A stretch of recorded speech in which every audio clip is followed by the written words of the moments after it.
Hello, hello, hello. Hi. Hi, Kyun. Welcome, Royal Night Dragon.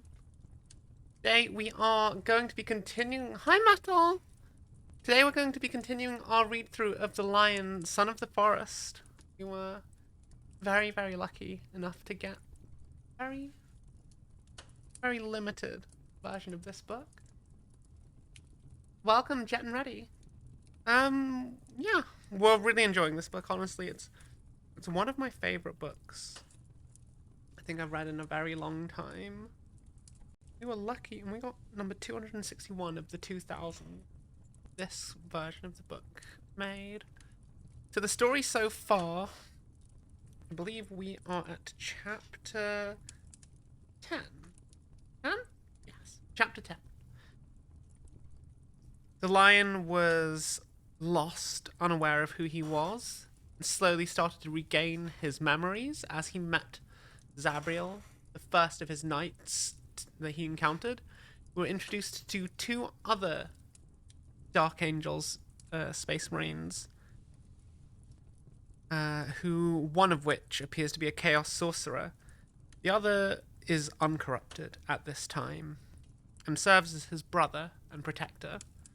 They are traveling as leaders of the 10,000 Eyes Warband, which I believe has some traitor Slaneshi Marines called the Dolorous Guard as their subordinates. The Lion and Zabriel stormed a Chaos Keep together with no weapons and killed everyone there, including the Space Marines that were garrisoning it, some cultists, and a pair of obliterators armed with no weapons whatsoever. The final word was said. This Chaos Space Marine laughed at the Lion, who questioned why he seemed to struggle, though he wasn't really struggling. But to him it was a struggle. And the simple fact was that he had gotten old. Though, of course, old to a Primarch doesn't really mean anything to anyone else. You want the bean? Okay. I've put a little notice at the top. I'm not going to be doing too much chat interaction through these streams. This is the wrong menu. Mostly just because I want to focus on the storytelling.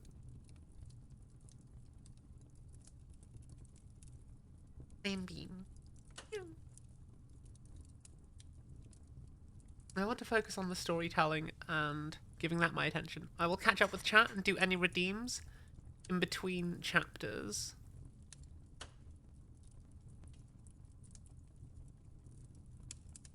But yes, let us continue.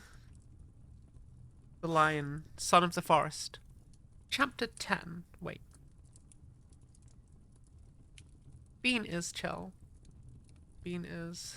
seems to be everyone's favorite model, to be honest. But... all fine. Where is... webcam 2?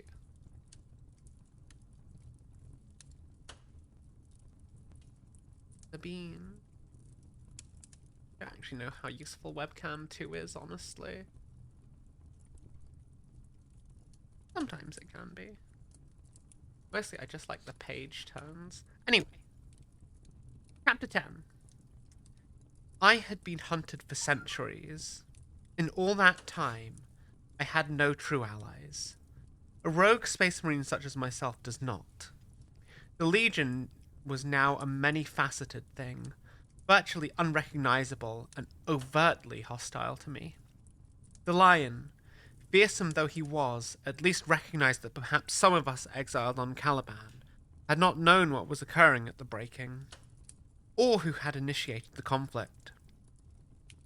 The current day Dark Angels and their kin had no capacity for such nuance, nor could I find allies elsewhere. The regular folk of the Imperium might treat me with respect, wonder, even awe, but a Space Marine draws attention, official attention, and that was something I could not afford. I spent more time out of my armor than in it, trusting to the protection of partial anonymity more than that of Ceramite. I encountered others of my kind twice. One was bitter and self-destructive, and I spent little time with him before taking my leave again. The other had fallen into practices I could not condone.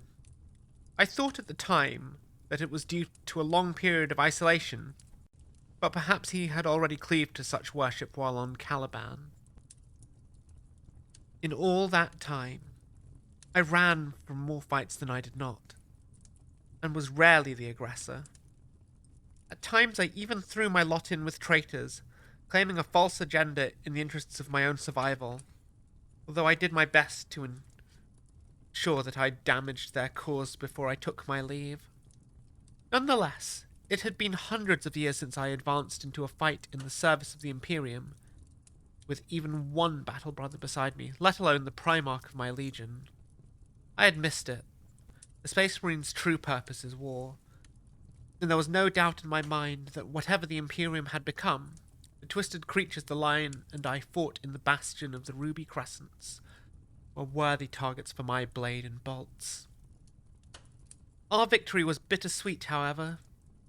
There was no mistaking my Primarch's disgust at his physical decline, although he was still by far the greatest warrior I had ever seen, and certainly beyond my own skills.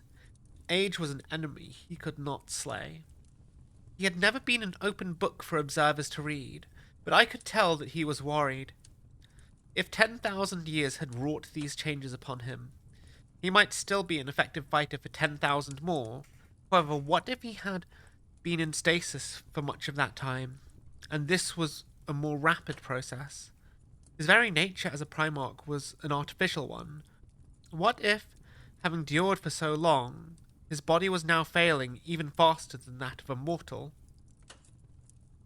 That was a concern for the future, and one which I could not help him with. Of more immediate concern was what we found in the rest of the fortress.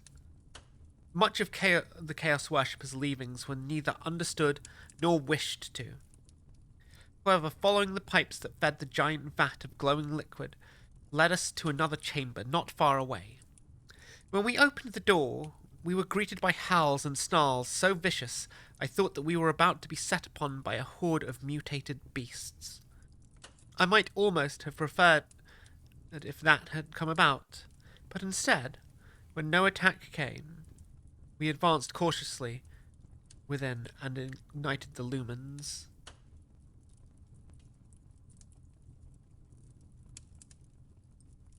There were 9 figures, bound to the walls with chains. I might have considered sufficient for securing a dreadnought sarcophagus.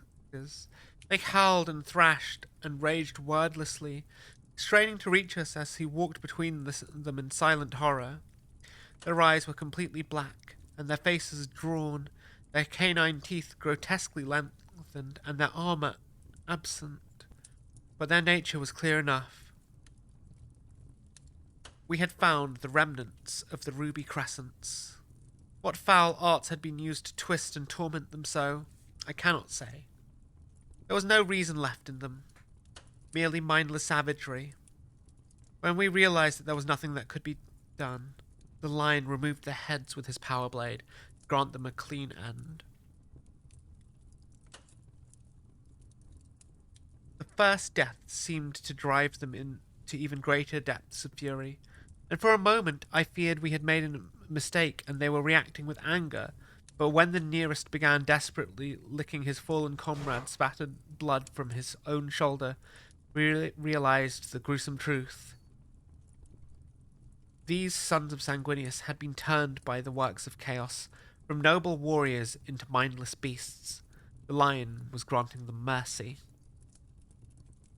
Their blood was in turn being drained, and what sorcerous or alchemical process was used to turn it into some glowing liquid, into the glowing liquid we encountered. And to what purpose, we did not find out. We rescued what we could of value from the fortress, then rigged explosives to the remaining power cells and detonated them remotely. The smoke rose to the sky, but only until a rainstorm swept in from the west in the early evening. Anyone watching from a distance would have had a mere handful of hours to notice that the crater of Mount Santic was smoking once more. The first blow in the Lion's War had been struck. When we returned to the camp, we came bearing not just news of our triumph, but the arms and supplies we had deemed still fit for use. The people looked upon the Lion with renewed amazement that he had eradicated this threat in one day, and I felt an echo of my old resentment at that. For had I not been protecting them for far longer, but he was a Primarch, and what of his own opinion of his current capabilities, they were far beyond mine. I could not fight back effectively against the filth that had come to Karmath, but the Lion could. Whereas he was once the very image of a pagan warrior god, shining and intimidating, now his lined countenance and greying hair gave him an air more akin to one of the patriarchal figures from ancient Terran mythology. Certainly not genial, but wise and steadfast. It would be easier for these people to believe that he might care for them, and thus in turn care for him. Regardless of how he was perceived by the natives, the Lion's focus remained constant. I imagine that was not the only traitor stronghold on Karmath. He said to me in a low voice. I greatly doubt it, I replied. The planet had other defences besides the Bastion. They would have to be subdued as well. I do not know what contact there may have been between them, or how soon other heretics might learn of what has occurred here. The Lion breathed deeply, his nostrils flaring. I do not intend to let them find out in their own time. I was styled as Lord Protector for once. The context was misguided, but the sentiment was sound. So long as any part of humanity is threatened, my duty is not done. I frowned. Any part of humanity? Indeed, the Lion looked at me, and the faintest hint of a wintry smile tugged at the edge of his moustaches. So we had best get started. Welcome, Adeptus Toaster. We always pray to the Omnisire. He grants us many beans on toast. Welcome, welcome. Welcome, welcome. Yes, the cats are invading. They are invading. Do you want to sit on my lap while I read the book, Evie? No one needs this. A brief intermission while... Oh, cat, make up your mind. Evie. There you are. There you go. Yes, a brief intermission for cat. Okay, so we finished the first part of the book. I kind of wish I read that last stream instead of starting it now, instead of finishing it now. Hi, Hot Armories. Welcome, welcome. We are doing some book reading today. How are you doing? We are having cat time as well. Hi, Roz. Hi. Look at this little floof.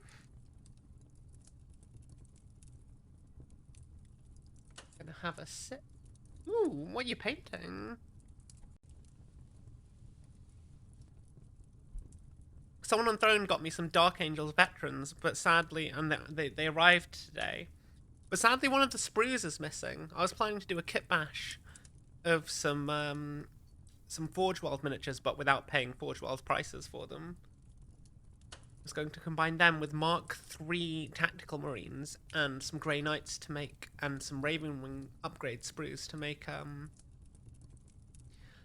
Deathwing Companions for Horus Heresy. But sadly, I've had to return them. Hi, Demi. Hi, Nash.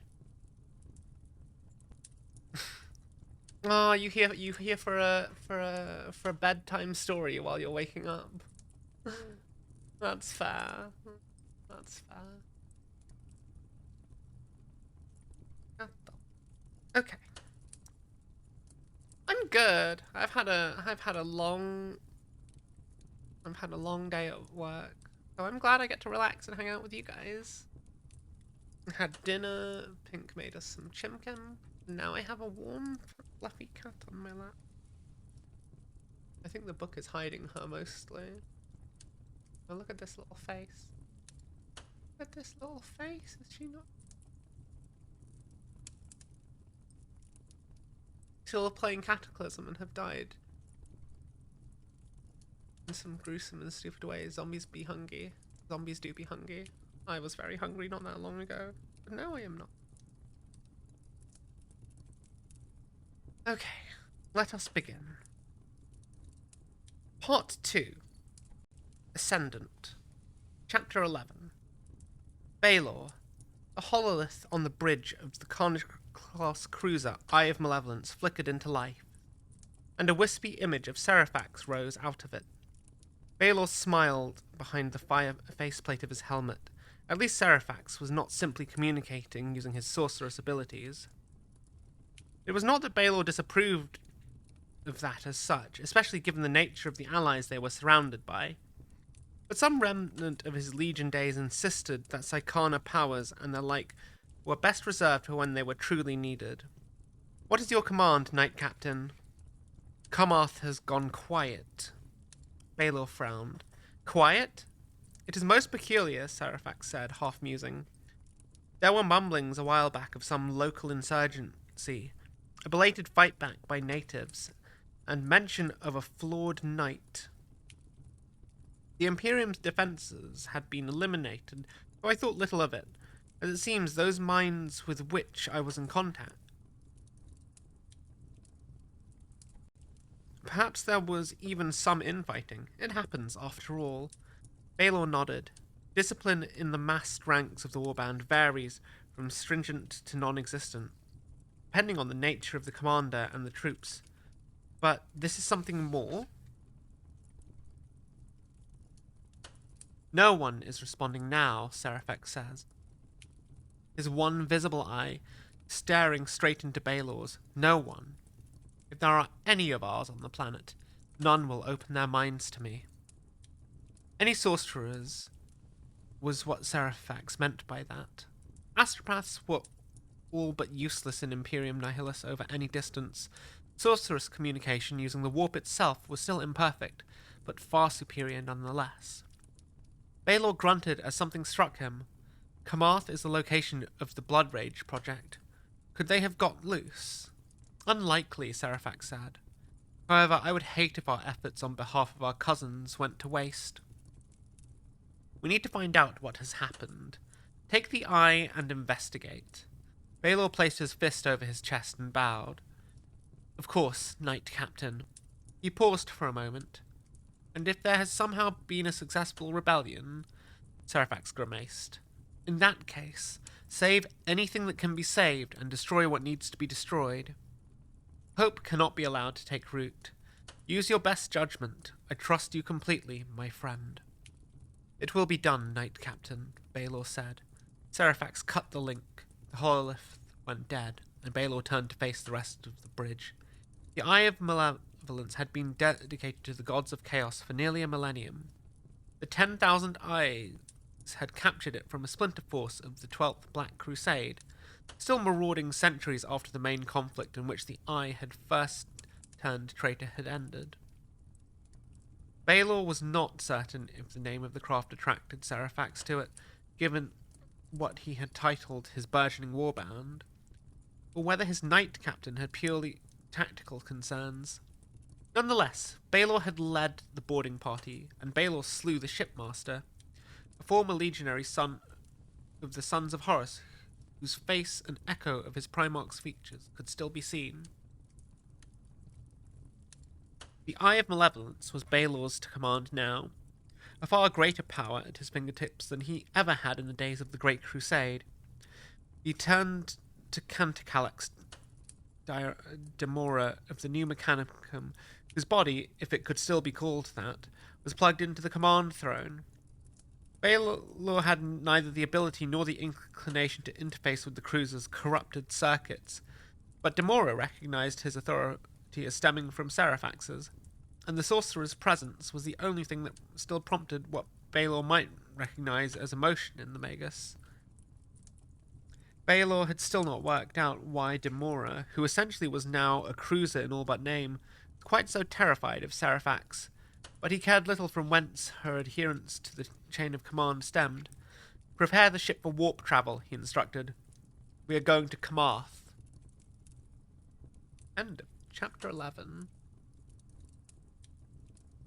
Hi, Logan. How are you doing? We are doing our Monday book stream. This one feels a lot more faster paced than the last. The chapters have been very short today. In the previous streams, we've usually gotten through about 4 or 5 chapters. But I think we might be able to do much more this time. Yes. Yes. How are we all doing? Are we all comfy? Have you got snacks and a drink? I hope so. To adjust my light ever so slightly. It's important you have good lighting when you read.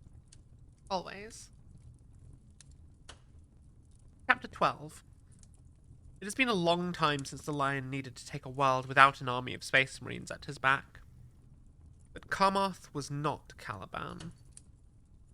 Kamarth's jungles, deserts, and high mountain passes are no friend to the unwary, but they do not have the deep-seated malice of Caliban's forests, nor do they contain anything as truly dangerous as the great beasts against which the Lion and the Order fought their campaign.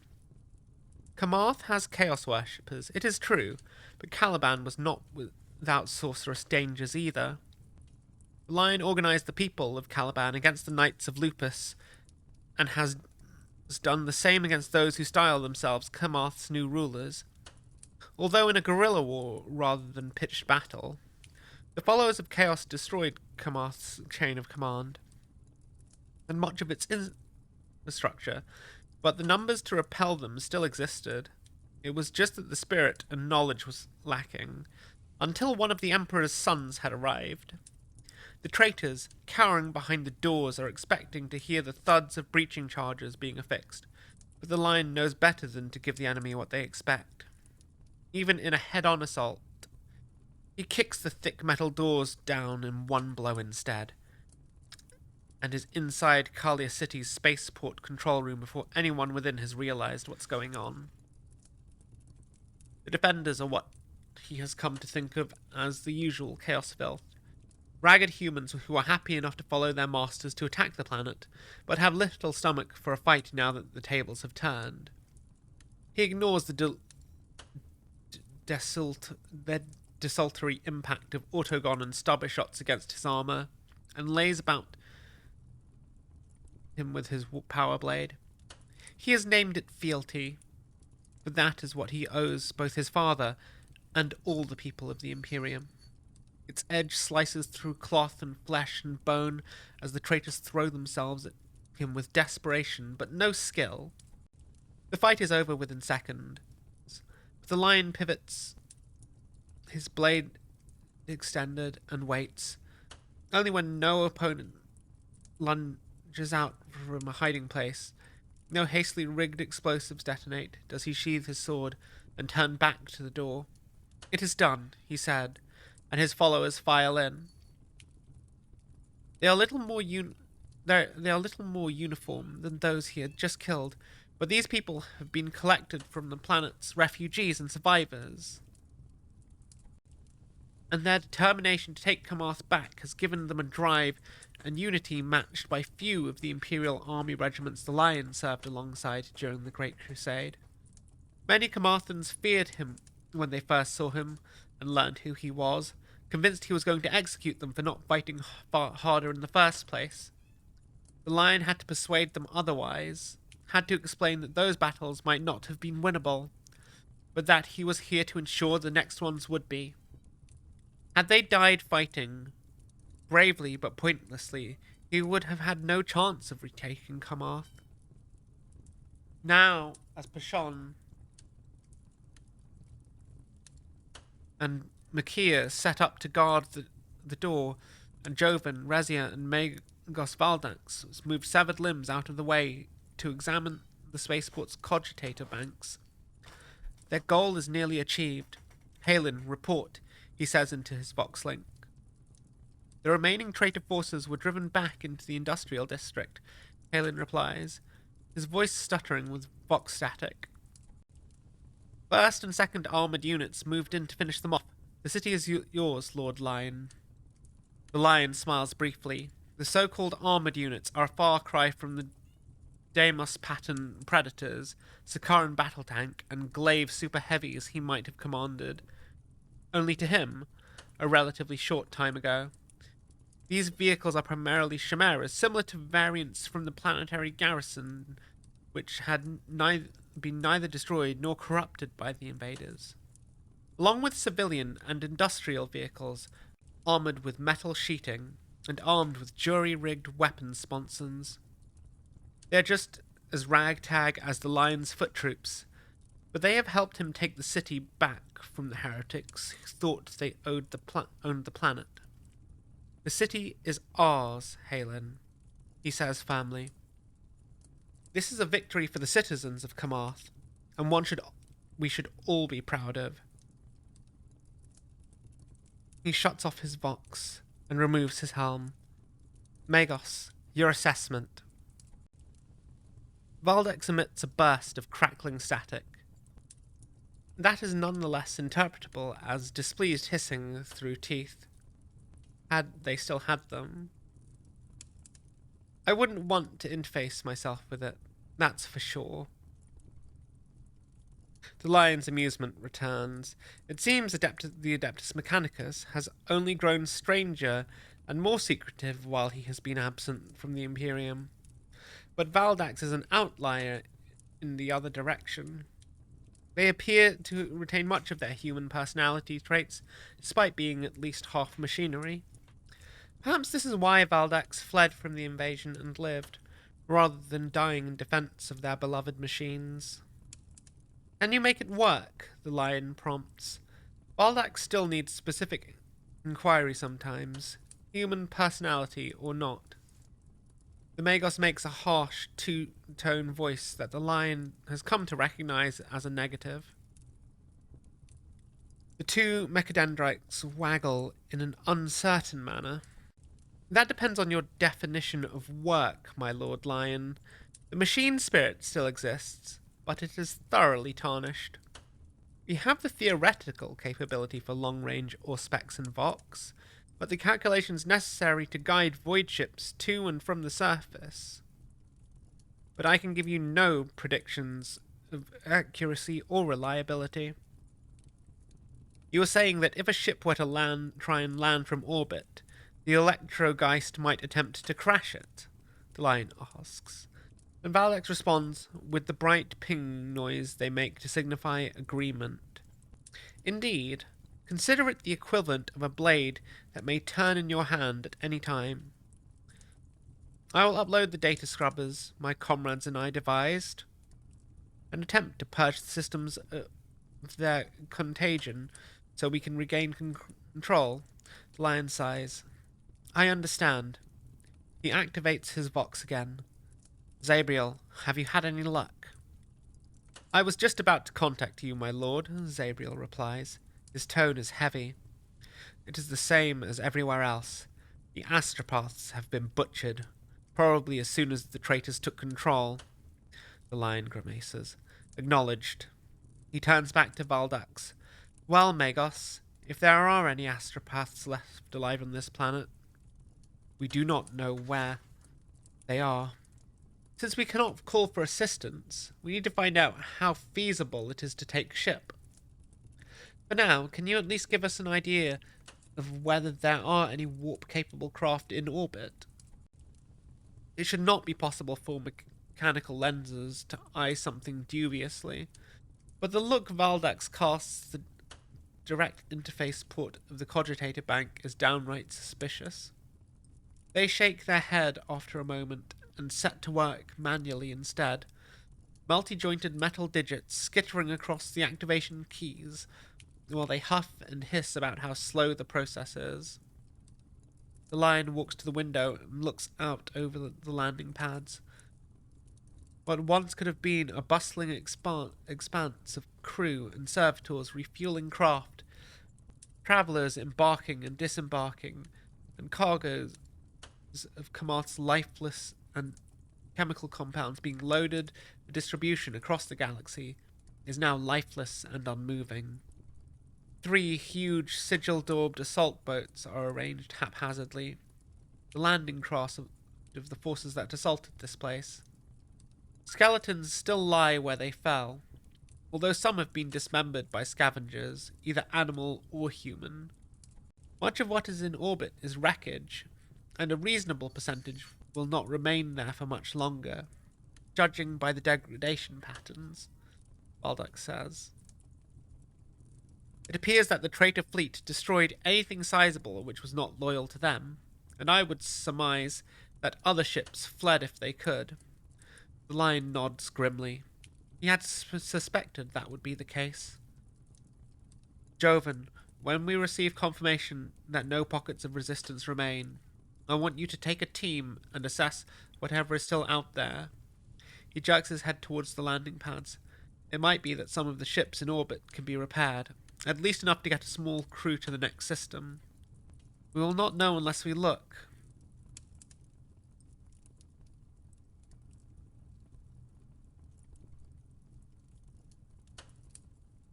And to do that, we will need a shuttle of some sort. Yes, Lord Lion, Joven says, bowing. The Lion is as aware as any of them that this is not a likely outcome, but he refuses to let their moment of triumph be tainted by admitting that there is nothing more that they can do. He has brought hope back to these people and this planet, and he will not abandon it or them now. He will continue as though everything is possible, and drag them along with him. 3 days after Kalia City is retaken, the Lion is standing on a landing pad and looking at an Aquila transport with Zabriel, Valdax, Joven, and 10 of the newly formed Lion Guard. He had been inclined to protest at the creation of a personal bodyguard for himself, on the basis that of all the people on Kamath, he was the least likely to need protection from others.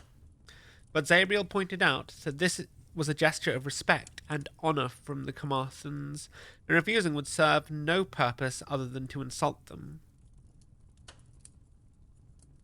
You have run all the necessary checks, the Lion asks, looking at the landing craft. Necessary is difficult to qualify under these circumstances, given the nature of the foes we have been facing. However, I can detect no scrap code or infection of the machine spirit, and the physical structure appears to lack any issues which would impact upon its safety or operation. If there are hidden traps or sabotage, it is beyond my ability to detect them. You have not steered us wrong thus far, the Lion says. If you consider it suitable, I can ask for no more. He turns to Joven. Do you have a team? People with knowledge of void ships are in short supply, Joven replies, looking slightly ashamed. Bast has killed most of those in orbit. There were few enough on the ground to begin with, let alone that have survived since the invasion. I've put word out and rounded up those I can, but their knowledge skews between very basic and very specialist, without much in between. It was not so long ago that the thought of getting anyone into orbit to assess salvage potential seemed so far out of reach that we were not even considering it. The Lion reminds him, let us not sour the taste of this opportunity by regretting what we do not have. Magos, what is the status of the planetary defences, in case our team needs covering fire? We have chased the last few glitches from the system, Valdax says, with a satisfaction that bleeds through even into their synthetic voice. The traitors kept most of the weapons batteries operational, presumably in case they needed them. If anything hostile enters orbit, they will not find Kamath defenseless. The Magos' words are bold, but the Lion does not need preternatural senses to detect the unspoken uneasiness of the humans around him. They all know Kamath is only a fraction of its former strength, and that, as well as a small garrison of space marines, was still overwhelmed in short order. If the 10,000 eyes return in force, there will be little that can be done to stop them. Even so, retaking the world is a great achievement. The Lion opens his mouth to give the next order, then pauses, and turns to face the northwest instead. My lord, is something amiss? I am not sure, the lion admits. He can see nothing, smell nothing, hear nothing unusual or untoward. Nonetheless, there is something. Should we send a scout team? Jovan offers, but the lion shakes his head. No. I do not even know if this is a threat. I will go myself. As soon as he said those words, he feels more at ease. He knows that it is the correct decision, even if he is not certain why. We will come with you, Makia says, saluting. The lion snorts in amusement. Was that an offer, he asks the captain of the Lion Guard, or a statement? Makia bites her lip, but does not back down. Forgive my presumption, lord, but there seems little point in having personal guard if you leave them behind to walk the forest alone. The lion glances at Zabriel, but the former destroyer is checking the magazines of his bolt pistols, now restocked thanks to the recovery of Kamarth's central armories, and appears to be deliberately avoiding his Primarch's gaze. Very well, he says. Zabriel, with us. Jovan, Magos, please continue as planned.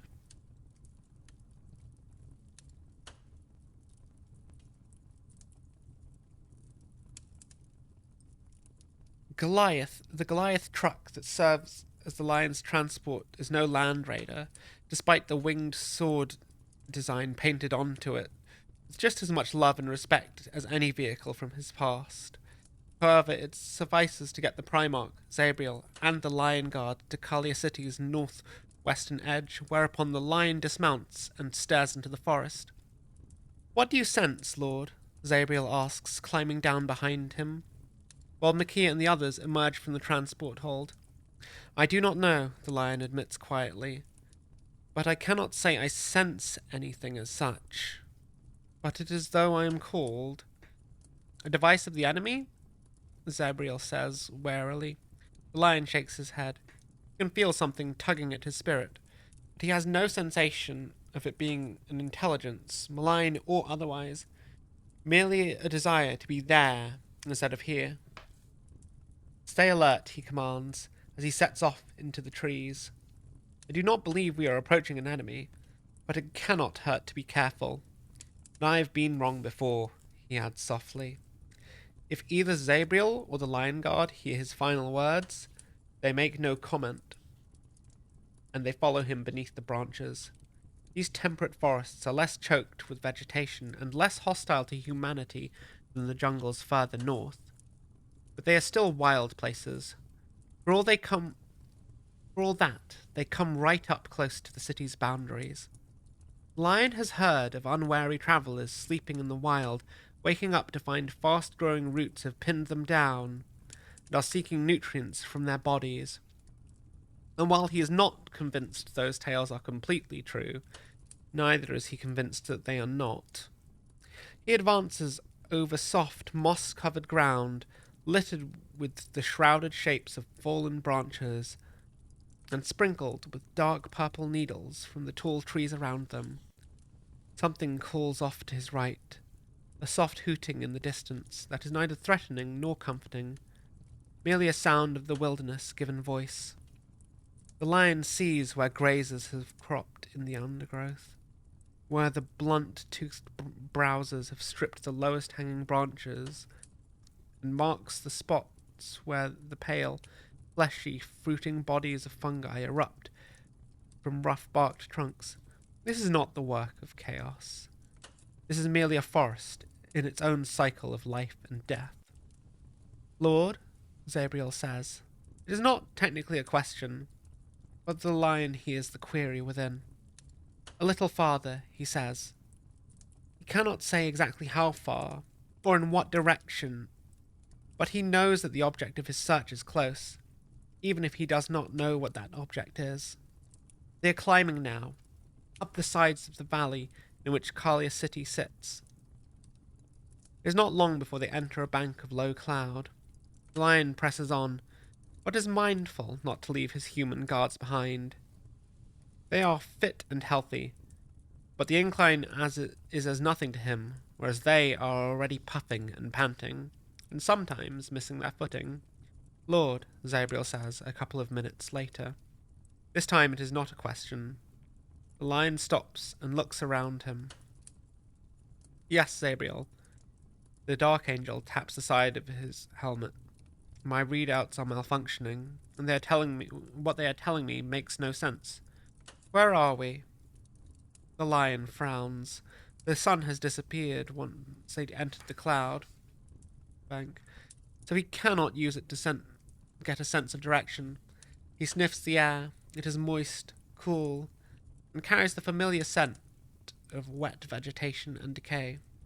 Familiar smells, but not the same smells. He places his own helmet on his head, and his frown only deepens as he sees what Zabriel means. His senses are struggling to lock on to anything, and information such as local time is absent. Even his targeting reticules refuse to focus properly, as though they are no longer able to properly process distance. He removes his helmet again and breathes in once more, but it only deepens the feeling of unease in his gut. The lion does not like things he does not understand. Zabriel, look around you, he says, without your helmet on. Tell me what you see. The lion guard are filing up now, their weapons still at the ready. Zabriel does as the lion bids, exposing his grizzled head to the wet air. The forest, Lord.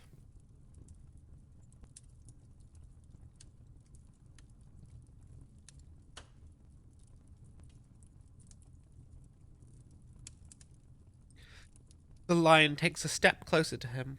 Which forest? Zabriel's eyes narrow, and he looks again.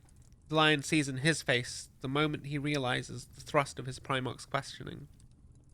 If I did not know better, Zabriel says slowly, I would have said this reminded me of the forests of Caliban, as it was long ago. Not just me, then, the lion says. He is not certain whether he is relieved or not. The fact that Zabriel has come to the same conclusion suggests that the lion's experiences before he arrived on Kamath were genuine, and not a product of illusion, trickery, or a damaged mind seeking familiarity in its surroundings. It does, however, open up the rather larger question of what is actually occurring. Lord Lion, what are you talking about? Makia asks, her face exhibiting confusion, but no alarm. The lion realizes that despite her role as captain of his personal guard, she has not registered the possibility that something can be wrong when he is there. It is a disconcerting revelation. The galaxy is a mysterious place, and not one I can fully explain, the lion says. I have not spoken openly of how I came to Kamath, because I did not fully understand it myself. I walked with no memory of myself through a landscape much like this one, until it turned into the jungles where I met Zabriel. Now it seems I am back in that forest, and this time you have come with me. I do not, in truth, know where we are, nor do I know how to get back to where we were. Surely we just retrace our steps, a young man of the Lion Guard says. By the name of Colin, several of the other guards shush him, as though to imply there is an obvious solution is an affront to the lion. But the Primarch waves their chastisement away despite the nagging feeling that he is not yet where he is supposed to be. It is as valid a suggestion as any. Let us try it. The party turns and goes back the way they came, or at least they attempt to. The party turns and goes back the way they came, or at least they attempt to. However, they have not gone 50 yards before Makia comes to a confused halt. Shouldn't we be going downhill? It was a bastard climbing up. I know that much. Sure enough, the landscape ahead of her seems largely flat. Now the guard's expressions, Makia's included, are showing worry. My lord, one of them says, in a voice that quavers slightly, what should we do? The lion considers. His rational mind insists that Colin had the correct idea, but also that continuing to try something that has already been shown not to work is foolishness. Besides which, he can still feel the pull that drew him here. And although mysterious, these misty forests that echo those of long-lost Caliban have not yet harmed him. As if in response to his thoughts, something howls in the distance. This is not a harmless noise of the wilderness, as he heard back on Kamarth. This is a voice with teeth, and the Lion Guard immediately snapped their weapons up in response. A mix of autoguns, shotguns, and lasguns scan the trees, but the mist reduces visibility and deadens sound, and even the lion struggles to tell from exactly which direction the noise came. "Follow me," he says, turning. If his rational mind cannot provide him with a way forward, he will trust to his instincts. He moves quickly, but not so fast that the humans cannot keep up. The lion leads the way with fealty drawn, while Zabriel acts as the rear guard, both bolt pistols out and ready. The lion can sense his son's unease at this place, an oddness of it all, but respects the fact that Zabriel is keeping his thoughts to himself. The Lion Guard are holding themselves together, but if a Space Marine were to be visibly shaken, then their nerve would surely go. The lion does not know how he picks his route, for the forest is eternally changing, yet almost uniform. But he never wavers. Something is ahead of him, like a lodestone drawing him onwards. The same howl as before comes from behind them, perhaps a little closer than it was before. Then another, definitely a different one, still behind them, but off to the other side. "We are being hunted," Zabriel says into his ear, subvocalized so the Lion Guard cannot hear. Although the lion can tell that they have come to the same conclusion themselves. "Great beasts," the lion replies in a low voice. "I thought you killed them all." "I did. But, as I understand it, most of Caliban does not exist now either, yet here we are. This must be some manner of warp trickery, if they are the great beasts. That is something I have the weapons to fight," the lion says, squeezing the handle of fealty. "But I walked out of this place once before, and we may yet." He comes to a halt, staring at something through the trees, a dome of pale stone, barely glimpsed, but unmistakable. He has seen it before, when he was last in this place. "Why have we stopped?" Makia asks, looking around nervously, as though the forest is about to disgorge ravenous predators. She might not be far from the truth. "I do not recall ever seeing anything like that on Caliban," Zabriel says, at a normal volume. A couple of the Lion Guard look at him in confusion, but the lion ignores his words. A building might provide shelter from the beasts that hunt them. Somewhere the Lion Guard could stay protected while he and Zabriel deal with the predators. The great beasts were fearsome, but they were fearsome to the Knights of Caliban, who, for all their bravery and martial skill, were not power-armored space marines with genuine bolt weaponry. However, the words, or the equivalent, of the Watcher come back to him. "Do not take that path. You are not yet strong enough." The lion has no way of knowing if he has yet found the strength the Watchers felt he lacked. He has found memories since then, but they all emphasize to him that the Watchers in the dark should be heeded. Besides which, if he indeed lacked the strength for something, his companions would surely fare poorly. His curiosity must wait. The safety of those in his charge comes first. "Ignore it," he says, starting forward once more. "It is of no use to us." He does not tell them to hurry, but they do so without instruction, as the howls of the beasts come again. The animals making them, if animals they are in this place, are drawing closer.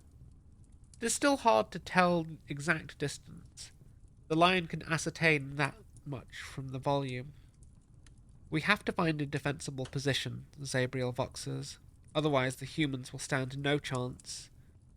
I do not know these creatures, but there are at least two, and I doubt I will be able to hold them both. We are nearly there, the lion replies without thinking. Nearly where? I know this forest, the lion says. I knew it in my youth. I know it now. It may be changed, but it cannot keep its secrets from me. He pauses for a moment, then cuts right along a stream bed. Everyone, keep up. The sensation is like a hook in the chest now, not painful, but tugging him insistently along. He could resist it if he wished, but why would he? He knows that he wishes to go where it leads. He rounds a mighty forest sentinel, a massive tree that rises taller into the mist than he can see, and follows the stream downhill. The mist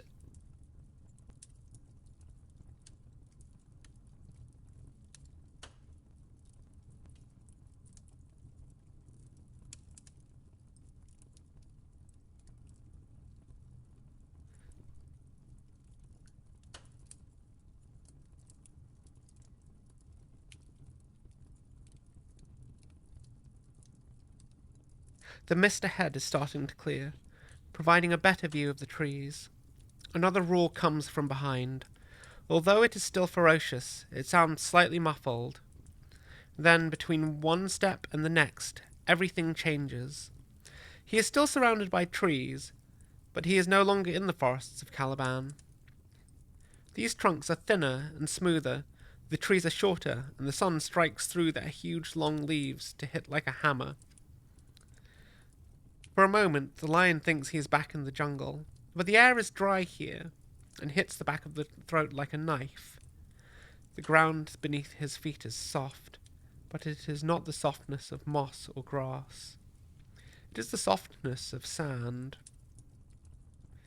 He looks back and sees the lion guard stumbling in confusion, looking around with wide, fearful eyes.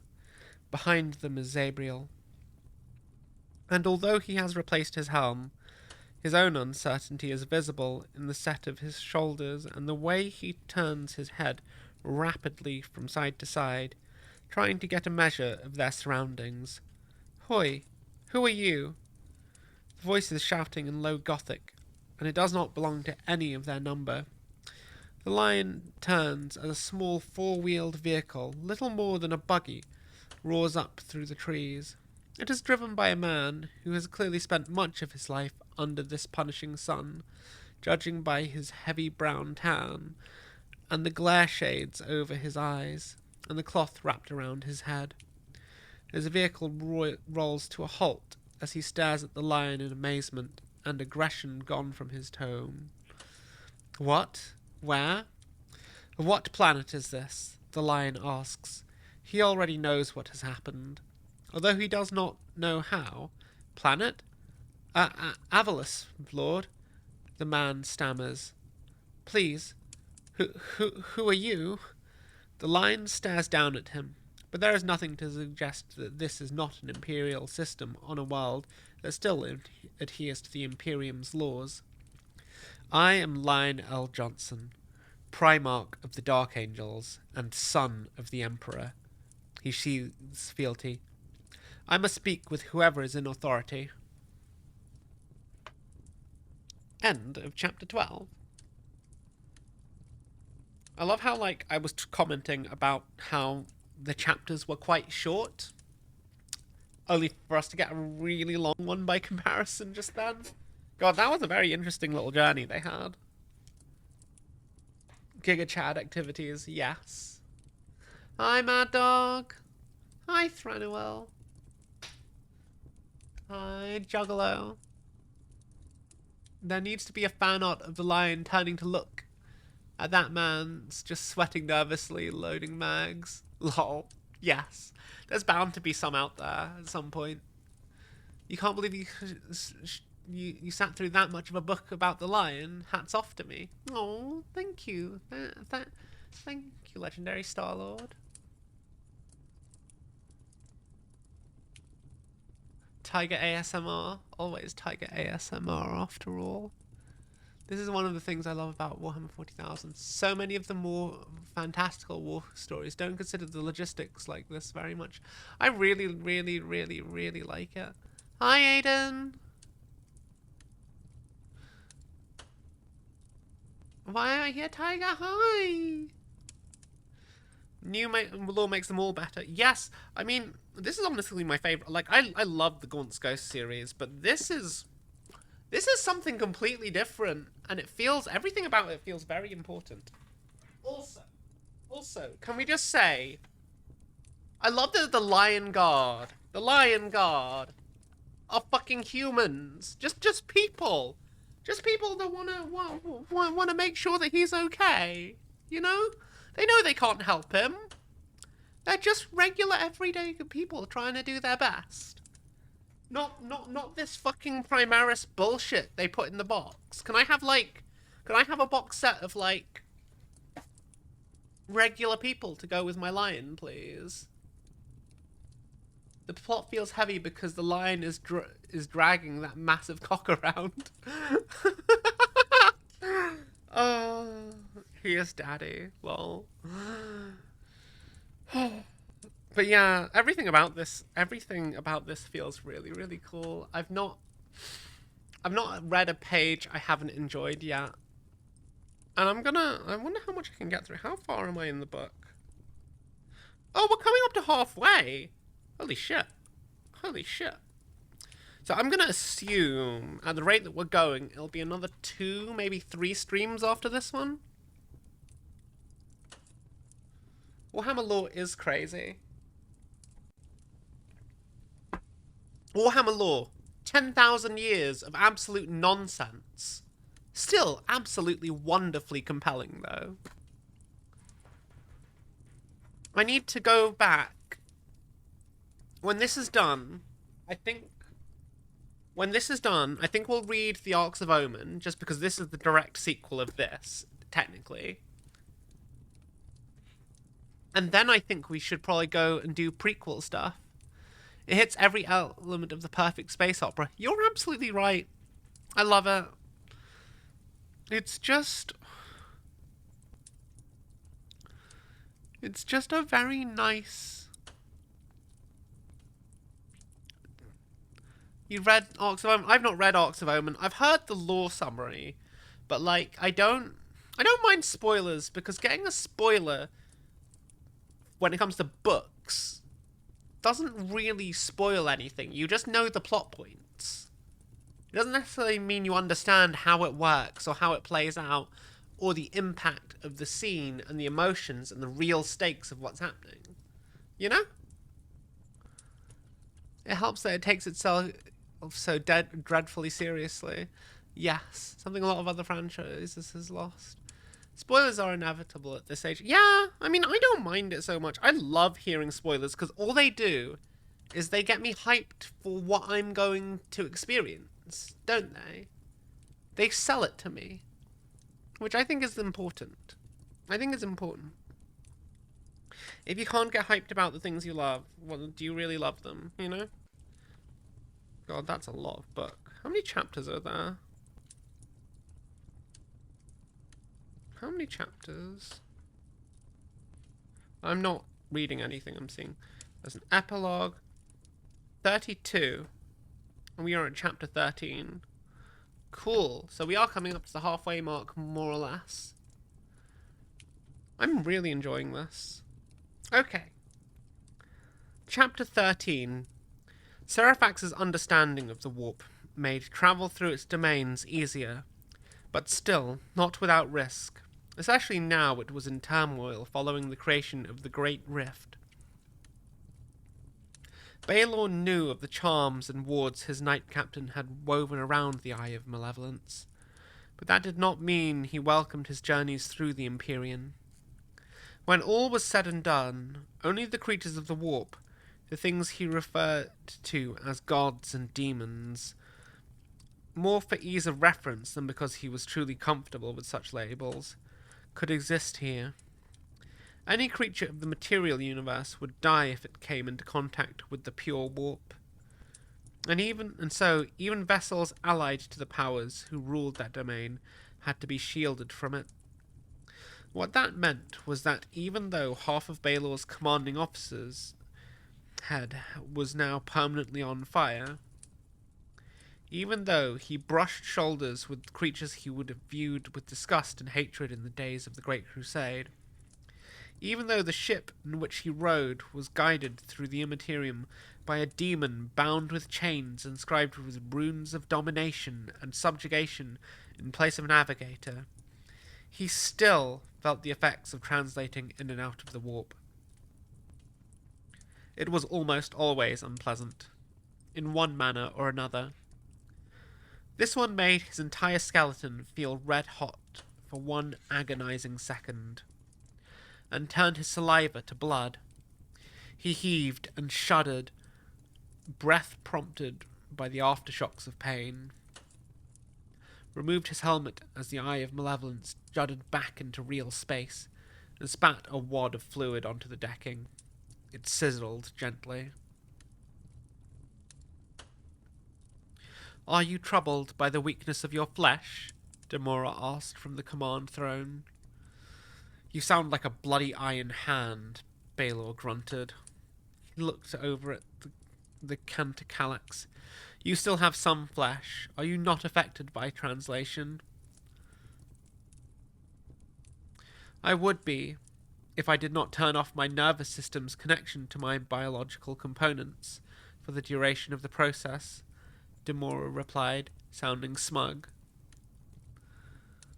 The lights of the eye's bridge pulsed nauseatingly, and the Canticalax buzzed in response. "We are being hailed? So soon?" Baelor frowned at the instruments in front of him. They flickered into a semblance of life, their static-laced outputs a far cry from the crisp hololiths they would have once produced. However, it was still enough for him to ascertain that they had emerged from the warp significantly closer to Kamath than would be possible through standard navigation techniques. There were some benefits to travelling aboard a demon ship, after all. They were already entering the planet's orbit. Rather than making the hours-long journey from the Mandeville point, raise the shutters. Blast shutters which protected the bridge from the churning, madness-inducing sight of the warp began to lift, and revealed the rich greens, blues, and browns and purples of Kamath. Baelor always felt better if he could see whom he was speaking to with his own eyes, even if only on a planetary scale. "Let's hear it." "Compliance," Demora buzzed, and the Vox speakers crackled. "Repeat. This is the spaceport of Kalia City. You are not broadcasting identicos. Identify yourselves or be fired upon." Baelor's frown deepened. He had not been back to Kamath since the 10,000 eyes had taken it, but this was not the reception he had expected. It felt too imperial. "Who is this?" he demanded. "Someone with working surface-to-orbital defense batteries and very little patience. Identify yourself, shithead." That was not Imperial protocol, but neither was it something Baelor was prepared to accept. His lip curled. "Canticalax," he said. "Identify us to those planet-side." The Eye of Malevolence screamed. It began with the bound demon, goaded by psi-barbs, charged with the soul residues of psychers and sorcerers whose skulls Seraphax had collected. Its bellows of rage and pain resonated through the cruiser's superstructure until they reached the Vox, whereupon they were broadcast as a torrent of noise and corruption at the planet below. Baelor imagined speakers at the other end blowing out in a shower of sparks, systems malfunctioning, and people roiling with blood pouring from their ears. He had seen it happen. When the scream had died away, he activated the Vox again. "Now, identify yourself." Something buzzed an alert, then again and again, not a regular warning, but the irregular rhythm of something occurring repeatedly and triggering the system each time. Multiple target locks, Demora said, just as the Vox crackled once more. We are Kamath. The voice came up from the planet's surface. Shaken but determined. We are Kamath, and we hold it for the lion. Balor stared at the Vox, unable to believe his ears. What? What did you say? He was answered only by silence, but it was silence in the form of multiple super-focused las cannon blasts that stabbed upon the from planet-side batteries to slam into the Eye of Malevolence shields.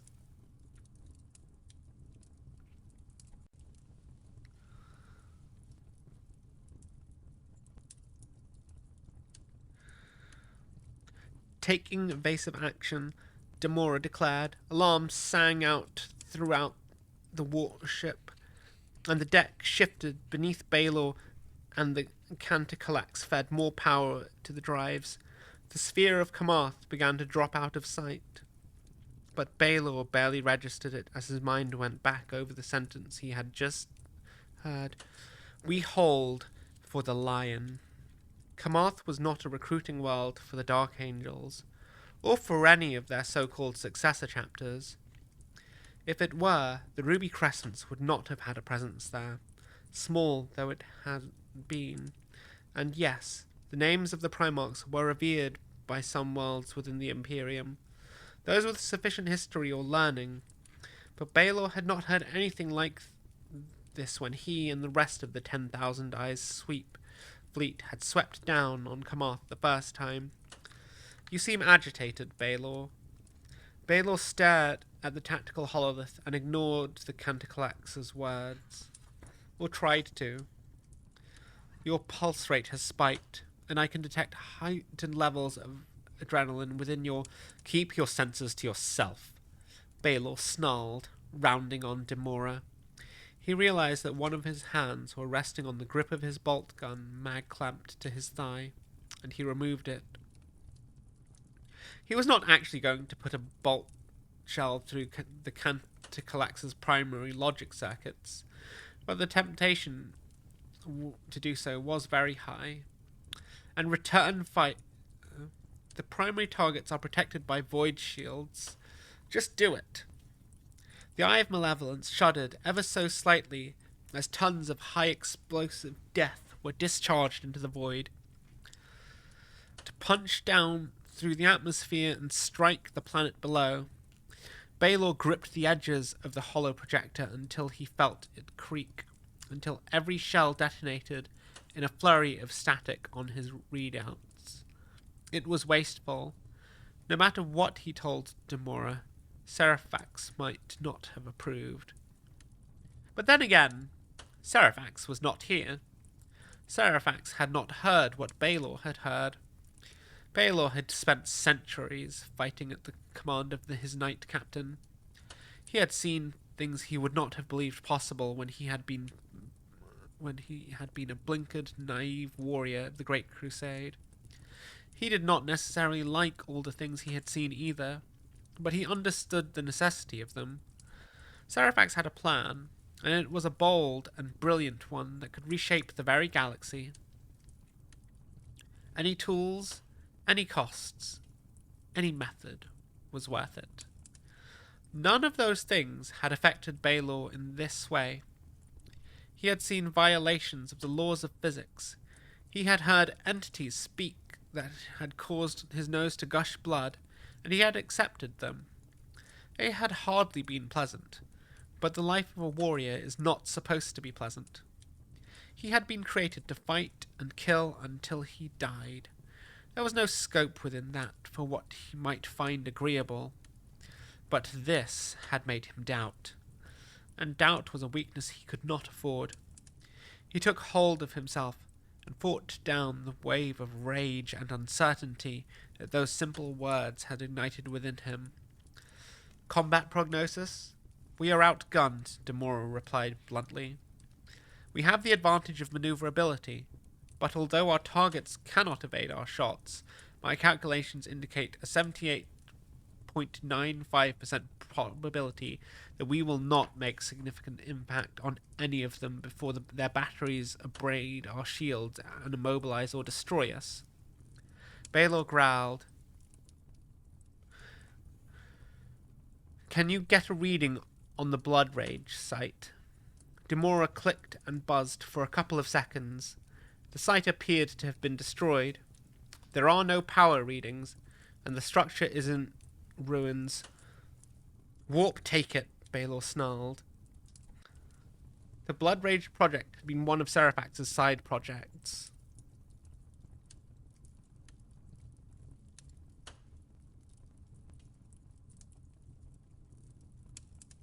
A research focused on finding ways to draw out the mindless ferocity which lurked in the heart of the Sons of Sanguinius.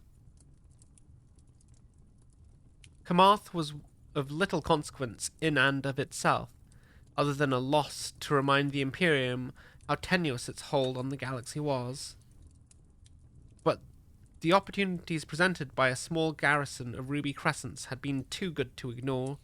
Taking any of them alive had been a great challenge, and Markog would have been dead 3 times over were it not for the gifts he had been granted. Baylor glared at the hololith. He could still force a landing, perhaps, but he was the only Space Marine aboard. The ragtag warbands and mutants who had roamed the decks in a half-feral existence, entirely separated from greater strategic concerns, would jump at the chance for ground combat.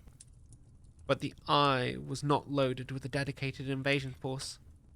They could storm a single city without a problem, but if the planet's remaining population had truly risen up in rebellion, and somehow had the tactics and tenacity to overcome the forces that had conquered them in the first place, then that was a war of attrition one ship's worth of cultists could not hope to win. "We withdraw," Baylor said. "Lord Serafax can decide whether we return with a larger force to bring this planet to heel once again. Get us back into the warp." "Compliance," Demora declared, but Baylor felt he could hear accusation at the edge of her voice. He ignored it, and told himself it was merely his imagination, fired up by the unfamiliar sensation of defeat. In all his centuries of existence, from his first years as a neophyte taken from Gromere through the Great Crusade and now into this new millennium, defeats had been few and far between for Baylor. However, there was one thing that lurked in his heart like a worm that devours fruit from within. It had come on Caliban, at the hands of the lion.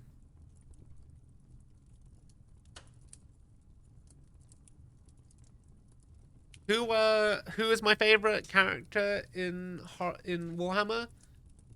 That guy who called this Space Marine a shithead? Like, that's definitely a new favorite this time.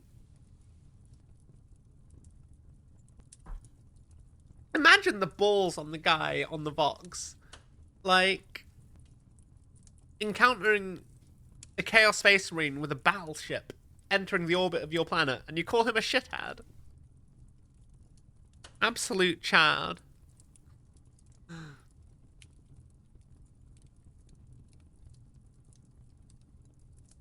Yes, Nash. That guy is my favorite at this time.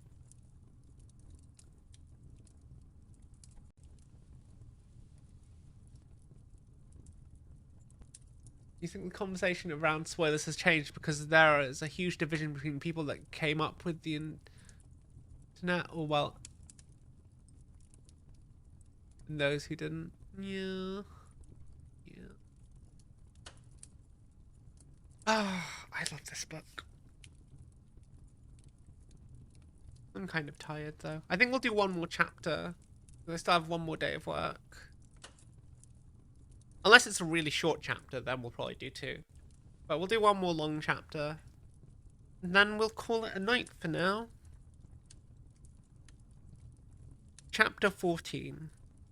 Avalus was not prepared for the coming of a Primarch. But what planet is? My companions and I were similarly unprepared for how we had got there. I had been convinced I was hallucinating as we travelled through the forests of what could not be Caliban, and yet so strongly resembled the dark, dank, dense woods of the world on which I had spent so many miserable, exiled years. I cannot imagine how it must have been for the Lion Guard, and it speaks volumes for the character of those humans that they did not collapse in fear. Only the presence of the lion kept us focused. He was our anchor to reality, whatever that reality was. And I found myself remembering once again exactly why the Primarchs had been such powerful weapons in war. It was not just because of their superlative martial skills or supreme tactical awareness. They were like stars come to Earth, both in their brightness and their gravity. A Primarch could inspire warriors like no other, and shatter the resistance of an enemy like no other, save for the Emperor, of course. To stand near one was to be in the presence of a force of nature.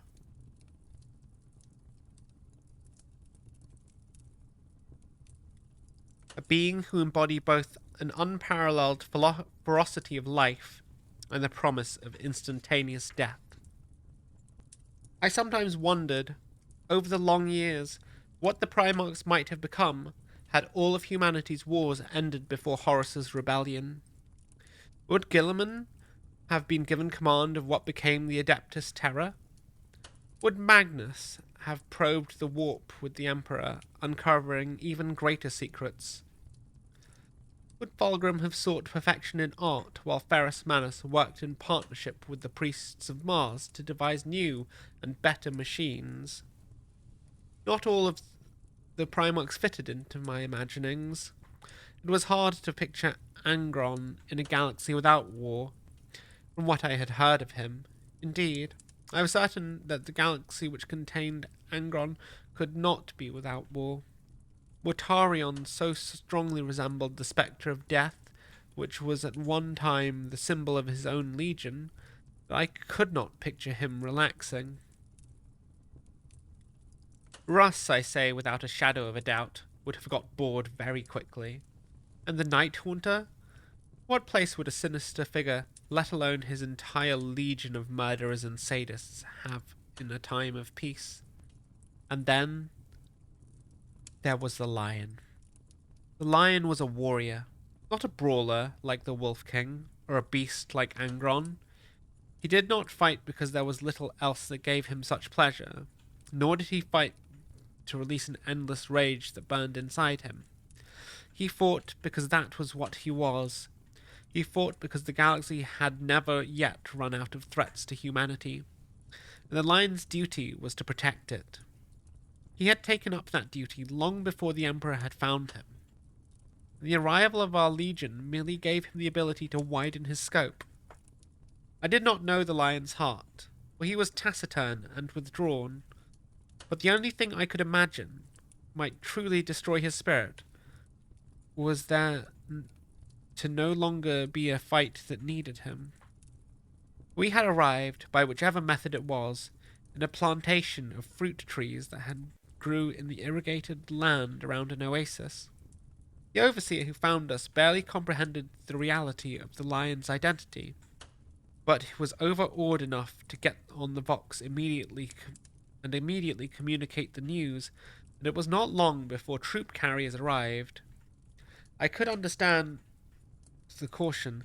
10 soldiers, a space marine, and an armored giant claiming to be a hero from ancient history emerging from out of nowhere was a security threat at the very least.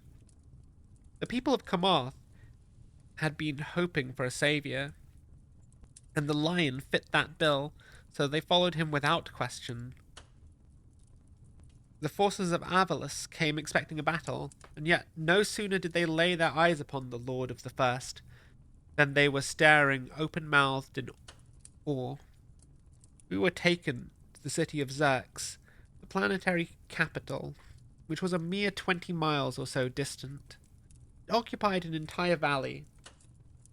Flocks of winged reptilians, no larger than my hand, flapped and screeched around massive hab blocks that thrust into the sky like artificial cliffs. Between them was the detritus of civilization. The shanties and shelters, the slums and souks, and lane after lane was squat dwelling, which had either been ignored for so long that they had become permanent fixtures, or had actually been there before the hab blocks were raised. The Lion Guard was still trying to come to terms with the fact that they were somehow on another planet. A new experience for all of them, I believed. The Lion said nothing other than to address each new tier of military officer. The few seconds it took to convince them that he was, if not who he said, certainly imposing enough to be the problem of someone more important. That left it up to me to find out more about this world, which I had neither visited nor heard of before. Have you suffered attacks since the Great Rift? I asked one of the soldiers. A corporal by the name of Yinder. Many, my lord, but the fleet and the shields have kept us safe so far, Emperor be praised. She made the sign of the Aquila over her chest. We were raised on a raised highway now. She pointed to a splash of char and soot over in distance. Only one landing craft ever made it down. It made a mess of one of the poor districts, but it was empty. I glanced at the Lion, but he made no indication that he had heard. How long ago was this? I asked Yinder. Some 6 months. It was the strangest thing. One of the line troopers piped up. He had a dark walls tattoo on his cheek, which appeared to be a common affectation here. It wasn't even during a battle, but it wasn't anything of ours, because a great alert went up about it. We weren't on the detail sent to investigate, but there were no living enemy found, no bodies in the wreckage, save for the poor souls whose homes got crushed, Yinder added. She placed the top of her clenched fist to her lips and pulled it away again. A local custom, I later learned, indicated a blessing for the spirits of the dead, just mentioned, and several of the others in the squad mirrored her action.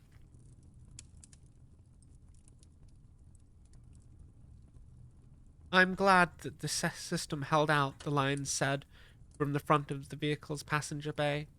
He had been listening. I was not at all surprised. It speaks volumes for the courage and discipline of those who defend it. Kamath, the planet we came here from, was defended no less valiantly, yet still fell to the invaders before its people rose up and took it back again. Yinder's eyes went wide. She looked at the Lion Guard. You took it back?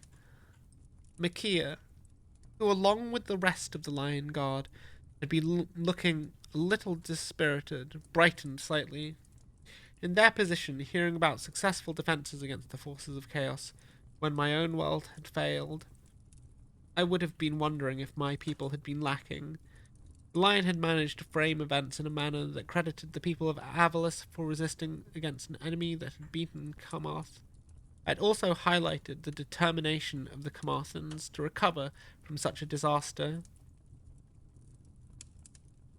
He might not have been gifted with the same skills of diplomacy as some of his brothers, but I had already noted this change in him during our time on Kamath. In the years of the Great Crusade, the Lion was the Emperor's tool, as indeed our legion had been before he joined us. He enacted the will of his father, and there was no space for those who opposed it. Reason and persuasion were the weapons of those who were not backed by the might of the First Legion and the mandate of the Master of Mankind. Now, however, things were different. No one could be certain if the Emperor still lived, by any definition of the meaning. The Imperium I had returned to was a long way removed from his original vision, and the coming of the Great Rift splintered that unrecognizably. Was there anything more to humanity now than scattered islands in a sea of malice and sadness? such as they had been during Old Night. Certainly, the lion could have railed at these developments. He could have attempted to mould what he found back into the Imperium as his father intended it to be, even though that was a dream which had never been achieved before it fell apart. Instead, he recognized Kamath was already too brittle to be forced into anything but the most basic functionality. He neither acknowledged nor raged at claims of his own divinity, even though I could tell he was repulsed by the notion, and he made no comment about the Imperial Creed. There was a certain flexibility to him now, a pragmatism that had perhaps not always been there before, and with that came a greater awareness of those he considered it his duty to protect. But this was not the same thing as weakness. He had certainly aged, and he claimed to be less capable physically, but the Lord of the First was no broken-down old man to be cowed by those of strong will. The centre of power on Avalis was the Moon Palace. It was ancient, but in a good state of repair, and although I do not count myself as learned in matters of architecture or aesthetics, I felt that it was an example of how humanity could create beauty when it strayed from the prescribed forms of the Imperium. The towering blocks were grim and grey and utilitarian, but the Moon Palace's soaring spires and domes spoke of a joy and wonder that went far beyond functionality. It was there that we were taken with all speed, and there that we, or to be exact, the lion, were greeted at the gate by Marshal Haraj. Sina up Naharaj was a lean, stern-faced woman in her middle years. Her dark hair thickly streaked with grey, and who bore the same facial tattoos as many of her fellows.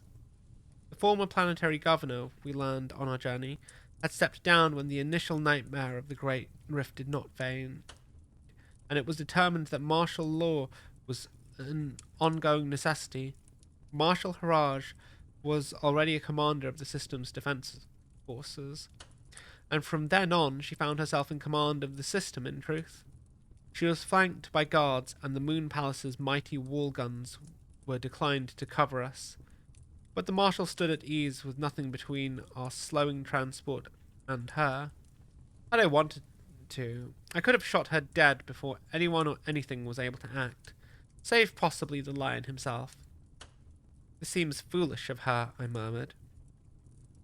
It is not foolishness that brings her to the gate to meet us, rather than hiding behind yet more guards and checks, the lion said back, just as quickly.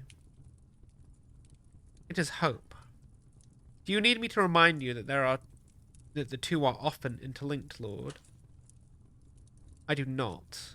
The lion did not wait for our vehicle to come to a complete stop. Instead, he vaulted over its side to land on the ground with a thud of ceramite, his cloak swelling around him. The lasguns of the Marshal's honor guard twitched upwards at his sudden movement, but the lion ignored them. They would have been no threat to him in any case. I am Lion L. Johnson, he declared, his voice powerful but not overpowering. I could tell that he sought to reassure, not intimidate. Primarch of the Dark Angels and son of the Emperor. Marshal Haraj stepped forward slowly, as though she were a child approaching a great beast she had been assured was tame, but could barely bring herself to believe it. I could see the wonder in her eyes. The return of a Primarch would be a miracle, she said, a voice surprisingly mellifluous for someone whose life had undoubtedly involved frequent shouting of orders. We have seen our fair share of miracles in recent times, but they have not been kind ones. I cannot offer miracles, the lion said softly, nor can I offer you any proof of my identity other than the evidence of your own eyes. But the warriors with me can account for my deeds on the world of Kamath. Trust is hard to come by in these times, the Marshal said, and truth is yet more elusive. He raised one hand with a fat, white-bearded man strode out from behind her guards, clad in ornate robes adorned with symbols I had come to recognize. Seer Shavar is one of my counselors and aides, and has helped ascertain truth of many a problem. If you have no objection. She left the question hanging, but in truth there was little question about it. The line to refuse scrutiny would suggest that he had something to hide. But his displeasure at the notion was easy to read before he even spoke. You would have your witch scan my mind, he asked, and never had he looked more like a disapproving elder. My Psychana gifts have been sanctioned by terror itself, Shavar said. Perhaps he intended to sound reassuring, but it was easy to hear haughtiness in his words. The lion bristled. Terror itself. My father banned the use of such powers during the Great Crusade. It was an edict we overturned only in the moment of greatest need, and those were still the disciplined minds of the Legion Astartes. I dismounted from the vehicle and moved to his side. My lord, consider the situation. You are practically a being of myth to these people, and this man is being instructed by his commander and governor to determine whether you are who you claim to be. I looked at Shavar and knew the truth of my words. His verdict may decide whether they are in the presence of the son of the Emperor, who could be their salvation, or an enemy of fearsome power and duplicity standing at their very gates. It is understandable if he is nervous and his words are not perfect. The lion's cheek twitched and he snorted. I braced myself for a resurgence of the stone-cold warlord I had known in the Great Crusade, who expected absolute obedience from all, and was cloaked in secrets not even all of his sons understood. But then he nodded. Very well. Do what you must, seer, but be aware that I do not share my thoughts with many, and I will not appreciate you lingering longer or prying further than is needed. Shavar let out a breath. Thank you, Lord. He closed his eyes and clasped his hands together. I have never liked warpcraft, even in the days before the Edict of Nicaea. When the legions employed their librarius as they saw fit, it still filled me with a sense of utter wrongness and unease. Nonetheless, I accepted its necessity. We would not have won the Battle of the Black Gate without the Order of the Pentacle. I simply hoped, for the sake of everyone present, that this usage would go smoothly. Though I surreptitiously readied my pistols in case it did not. In this instance, I need not have worried. Shavar's eyes moved visibly behind his lids for less than 10 seconds before he started twitching, gasped, and fell to his knees panting. He waved away efforts to help him, and instead staring at the lion with a mixture of awe and terror. I have no doubts, Shavar said hoarsely. He is Lion L. Johnson. There was a moment of silence after his pronouncement. Silence which was broken by a cacophony of unutterable joy. Order collapsed as every human present heard words they had never even dreamed of hearing before this day, let alone hoped for. Many cheered, some laughed, and tears of wonder streaked down most cheeks. A few simply screamed, fists clenched and heads thrown back, as the pent-up stress and misery of their ongoing existence found a release. Nothing had changed for them as such. They were still on the same planet, in the same beleaguered system, yet in some ways, everything had changed. As my cousins of the 13th would have put it, the theoretical was broadly similar, but the available practicals had drastically altered. Or perhaps they would not. I had not spoken to any Ultramarines since my emergence. and I had no idea whether they still spoke in such terms. Even after so long, I was still capable of giving myself away as someone out of his time.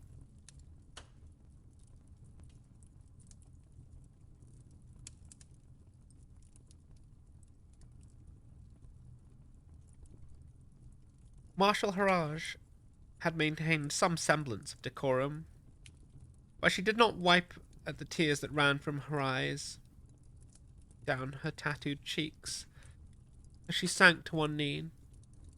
"Lord Lion," she declared loudly enough for us to hear, "Avarice is yours." "No," the lion says. "It is not." That quietened everyone down. No one was quite sure what the lion could mean by his statement. I saw the doubt in Haraj's eyes, the worry that she had not been fulsome enough, that the Lord of the First required a more emphatic demonstration of their allegiance. However, she was thinking about it the wrong way. "Avalis is yours," the lion said firmly. "I will not rule. My only intention is to clear the stars of the filth that preys on humanity. You will grant me command. Will you grant me command of your forces so that I may do this?" Marshal Haraj gasped. It was quite something for a military commander to be asked to hand over her authority. But she had been prepared to give up everything, and besides, one mortal could be asked for something by a Primarch, rather than have it ordered of them. I saw the relief in her eyes as she realized that the fate of this star system was no longer rested on her shoulders, and she bowed her head. "Of course, Lord Lion. They are at your disposal." "I thank you," the lion said.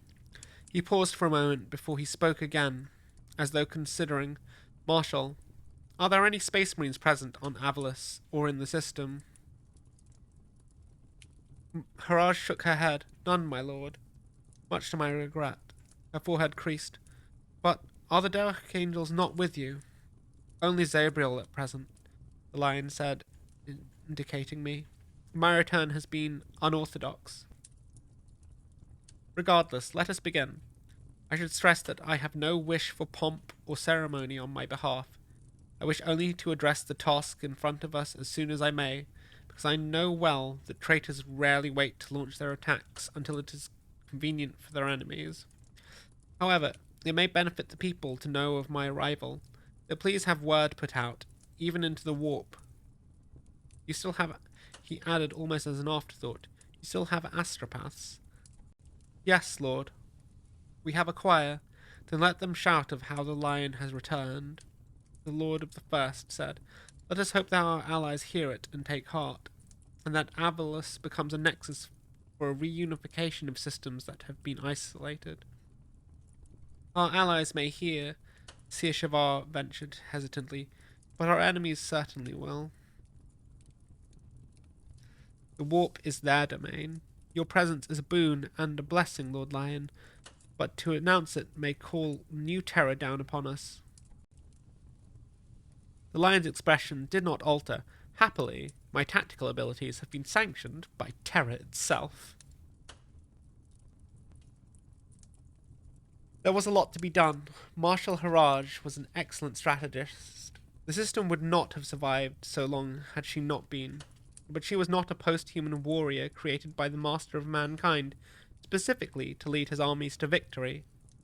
The lion had achieved wonders with only a ragtag guerrilla force on Kamath, and now he was dealing with a genuine army, albeit a somewhat battered one. He assessed the tactical situation far faster than any mortal could have managed, and began issuing orders. Defences were to be reconfigured, the fleet's battle groups reorganized, supply lines reinforced, and stores redistributed. He spent a solid hour issuing instructions, never pausing, while runners and vox operators disseminated them, and autoscribes recorded them for subsequent verification. The lion made sure to comment on the positives of what he was replacing while he did so.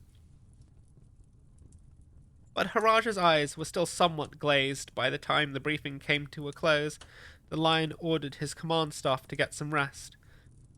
His suite had been prepared by the time it was the largest available in the Moon Palace, not because the line had demanded grandeur, but simply because to house such a titanic being in anything smaller would have seemed claustrophobic.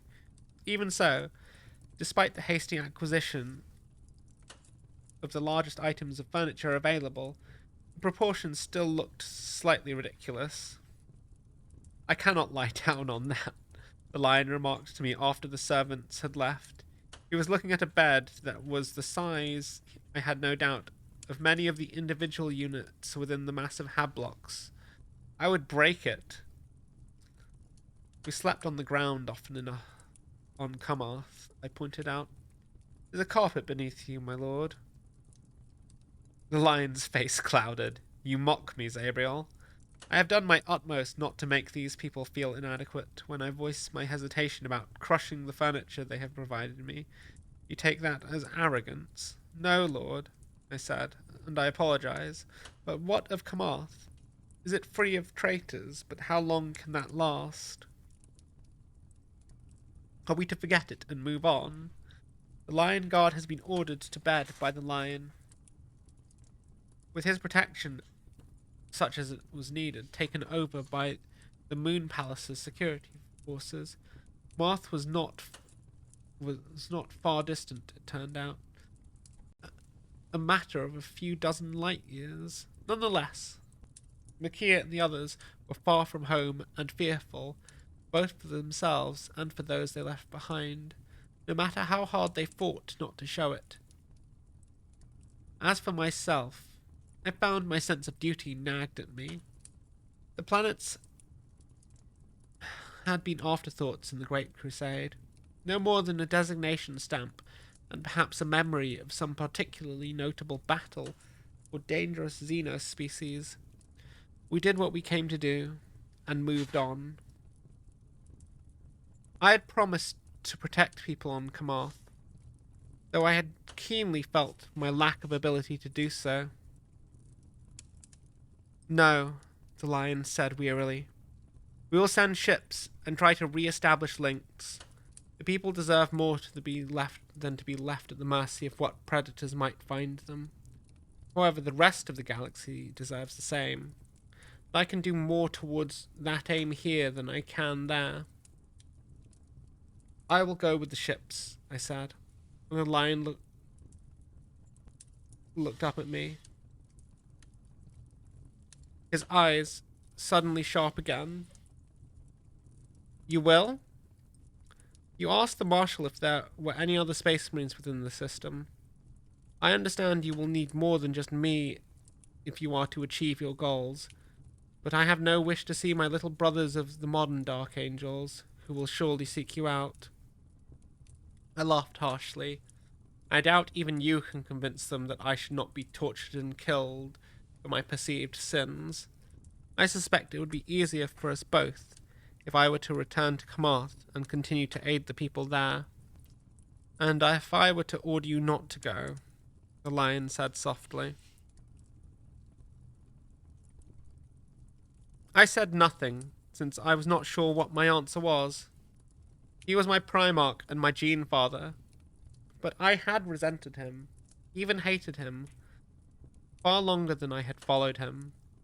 Part of me wanted to leave before this reunion could be damaged, before he fell back into being the dark, mercurial warlord whose face haunted my dreams for centuries. But then, what authority do I hold over you, Zabriel of Terror? The lion asked, apparently speaking to himself as much to me. The galaxy we were created for is long gone, as are the order and structures into which we fitted. You are my son, and I am a son of the Emperor, but so too was Perturabo. Yet Barbas Dantioch betrayed him and ended up saving my life. I did not speak. I had no idea who Barbas Dantioch was, although this was a tale of which I was intrigued to hear more. However, you are both right and wrong, the lion said. And now, he addressed me in truth. You are correct that I will need more Space Marines than just you. But that was not why I asked you that question. The lion sat, more than a bit tentatively, on the edge of the bed, and he waved to me to take a massive chair opposite. Neither of us had any need to sit, of course, but it was a gesture which indicated that there was no hostility, so I obliged. I had not been sure how the lion would react to my statement, but rage had not been out of the question. The landing craft, the lion began. The one that came down mysteriously, with no occupants. Something did not feel right about that, I said, thinking back to that conversation. If it was not a Velusian craft, but no hostiles were found within, the obvious conclusion is that they survived the landing, but made themselves scarce before local forces arrived. If there has been no conflict, then I would assume assassins, saboteurs, or other infiltrators, but it seems to have been no evidence of such things either, even after 6 months. The forces of chaos are very capable of playing a long game, the lion said, but I believe there is a third option, and this is why I need you here. He looked at me quizzically, but I had nothing to offer him at this point. Whatever conclusion he had come to, it was not the one I had reached. I wonder whether the craft contained one of your brothers, the lion said. I blinked. My brothers? As in those the modern galaxy refers to as the Fallen? A melodramatic name, the lion said, waving the term aside with one hand. But yes, a space marine would be capable of surviving such a landing. And Xerx is easily large enough for him to lose himself in it, despite his nature. Warriors of the Imperium would report to the governor. Enemies of it would have, as you pointed out, likely made their presence felt. Those in hiding would do neither. It is a possibility, Lord, I conceded slowly, but I am not certain it is the most likely option. There is one other factor, the lion said. I do not know why my original footsteps led me to you, Zabriel, but they did, and I still do not understand how that came to pass, nor do I know how to direct myself in that strange non-Caliban. But we must assume that either I could only have come to you, or that I could have gone anywhere and some instinct or other force led me to you. Just as I re-entered those forests without meaning to, and was subsequently led here. I digested my Primarch's words. You believe you are being led to or finding your sons, specifically those who were present on Caliban at the breaking. It is a theory, the lion admitted, but one that feels right to me. Although I was always a creature of reason, I have learned sometimes to my cost that instinct and gut feeling are not without their place. And if you are correct that one of my brothers was in that craft, I asked, what would you have me do? Quite simple, Zabriel, the lion said. I would have you find him. End. Chapter 14.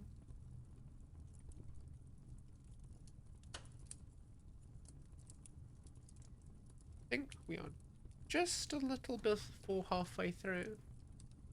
I think that's where we're going to end for the week. Hi, Matak. Miriam, hi. Hi. Hi, Zira. Yeah, we are having a comfy time. I hope you all had a comfy time too. I am a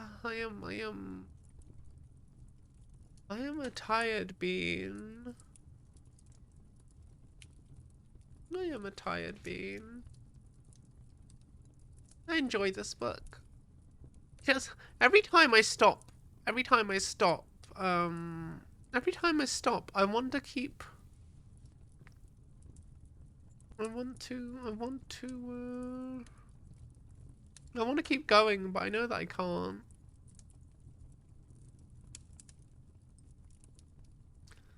I think I know what to do. Do I want to raid? Do I want to raid? Let's raid someone doing something cool. No one's doing Warhammer stuff. I want to raid. I want to raid Shiggy. Tomorrow we are going to be we're gonna be doing some Elden Ring. Yeah. I'm glad that you've been enjoying the tech. If you've missed any of the book, the VODs, the first two parts are already on YouTube. You'll find my YouTube in the About section somewhere. There's lots of links to everything and all my other socials. Yeah. Been a cozy time. I'm really tired. I have one more day of work and then I have 3 days off, so I'm looking forward to that. Tomorrow will be probably quite a late one. Yeah. I'll do the big stretch.